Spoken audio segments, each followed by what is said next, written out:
Nos acercamos a Pesaj y, como es costumbre, recordar y leer las Sijot y las Tfilot de Rabbi Yoshua, las que fueron recopiladas específicamente por Lazar de Bet Hanania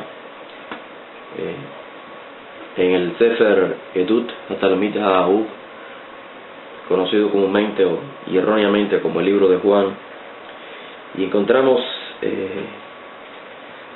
que les habla a sus talmidim en Meshalim, o sea, en lenguaje figurado, y habla de varios conceptos, y es lo que quiero rescatar el día de hoy, hablar un poquitico en breve, de forma breve, sobre estos conceptos que Yoshua plantea en sus discursos, sus sijot, y los conceptos que han sido tergiversados, y quiero de esta forma aclararlos para que en la noche de Pesaj, cuando estemos estudiando, pues podamos entender de manera clara, sin alejarnos de la tradición de Israel, lo que Rabbeinu Yoshua dijo a sus primeros alumnos. Yoshua habla básicamente de 4 conceptos. Habla del Olam, habla del Padre, el Hijo, la unidad que existe también entre el Padre y el Hijo, y también habla del Kabod, o sea, de la honra, de la gloria, del reconocimiento.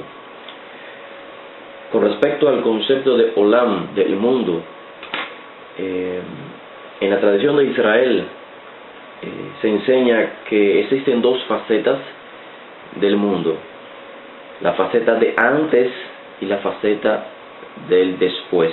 O sea, antes de ser creado, el mundo estaba o existía en potencia, o sea, en unidad con el Creador, y después, o la fase posterior, es la fase de la acción, donde se crea el mundo, y donde Hashem crea el mundo, y ocurre una separación entre el Creador y el mundo. Es decir, se convierten en 2 entidades diferentes, por decirlo de alguna manera que podamos entenderlo, y es donde surgen las dualidades, o lo que conocemos como los polos, donde surge lo malo, lo bueno, lo puro, lo impuro, lo santo, lo profano, etc. Rabbi Yoshua también habla acerca de la relación y la unidad que existe entre un padre y un hijo. El hijo, antes de nacer, existió en potencia dentro del padre. Solamente cuando el hijo nace es que el hijo se convierte en una entidad diferente o separada a la del padre, similar a lo que ocurrió en la creación del mundo. El mundo existía en potencia en Hashem, eran una sola unidad, y la separación vino a existir solamente cuando el mundo vino a ser manifestado o a ser hecho, es decir, en su fase de la acción, la separación, por decirlo de algún modo, del Creador.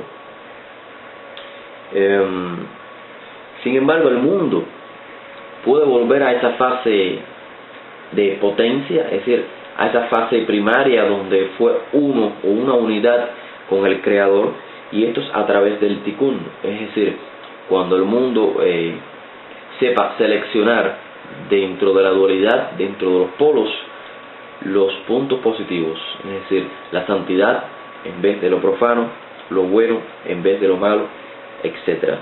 Igualmente, el Hijo puede hacer esto con el Padre.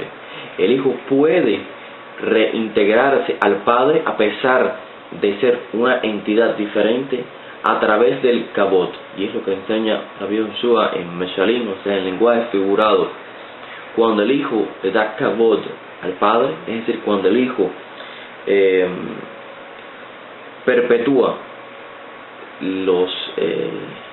los atributos del Padre, los atributos positivos, cuando el Hijo honra al Padre a través de la obediencia al Padre, se une otra vez con el Padre, y se puede decir que son una sola unidad, que el Hijo y el Padre son una misma cosa, así como cuando el Hijo existía solamente en potencia dentro del Padre. Pero Rabbi Joshua también habla acerca de su muerte, que ocurrió el día próximo, seguido a Pesaj. Entonces, ¿qué es lo que viene a colación? La muerte de Joshua, el Padre, el Hijo, el mundo. Cuando el ser humano termina su tarea en este mundo, si la termina de manera excelente, se puede decir que se une otra vez con el Creador, es decir, vuelve a esa fase primaria en que existía en potencia en el Creador. Y esto lo logra hacer, como dije, cuando le da kavod al Padre, es decir, cuando perpetúa las enseñanzas, las virtudes del Padre, y en relación con Hashem, cuando obedecemos las mitzvot. Y por esto es que dice Rabbi Joshua, con la gloria que tuve contigo antes de que el mundo fuese. Es decir, en esa fase, antes de que el mundo fuese a existir, todo existía en potencia con el Creador, y toda la gloria era del Creador, pero la compartía con el mundo, o con el Padre, con su Hijo, a pesar del Hijo no existir. Entonces, una vez que el Hijo se adhiere otra vez al Eterno, comparte esa misma gloria que tuvieron ambos juntos. Y este es el caso también de los Malachim. Los Malachim, a pesar de ser una entidad separada o diferente al Creador, a la vez son una misma unidad, es decir, son uno. Y por esto que cuando viene un Malach, les puede hablar a las personas en primera o en tercera persona, es decir, como si él mismo fuera Hashem hablando, o como si él mismo también fuese un simple Malach, un mensajero. Y es por esto también que leemos en la Torá que Abraham, cuando vio a los tres Malachim, se refirió a ellos algunas veces como hablándole como si fuese Hashem, el Creador, o en otras veces hablándole a ellos como si fuesen tres personajes diferentes. Este es el concepto de Malach, es decir, a pesar de que es una entidad diferente, repito, al Creador, a su misma vez son una unidad y no se pueden separar lo uno de lo otro. Y esto es lo que enseña el Mashiach antes de su muerte. Ahora, ¿por qué el Mashiach dice esta sijá, este discurso antes de Pesaj? O sea, ¿qué tiene que ver Pesaj con estas palabras?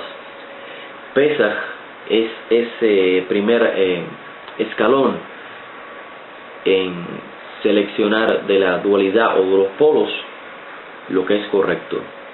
Es el abandono del mundo de la dualidad, el abandono del faraón de Egipto, e ir en busca de la Torá. La Torá nos presenta las mitzvot, y las mitzvot son la elección adecuada, la elección correcta entre un mundo de polaridades. Quiera Hashem Barak Shemo bendecirnos en esta Pesaj, y que reflexionemos en la noche del Pesaj cuando leamos estas sijot y las tefilot de Rabenu, que nos ayuden a acercar la Geulah Bimhera Biyamenu. Amén.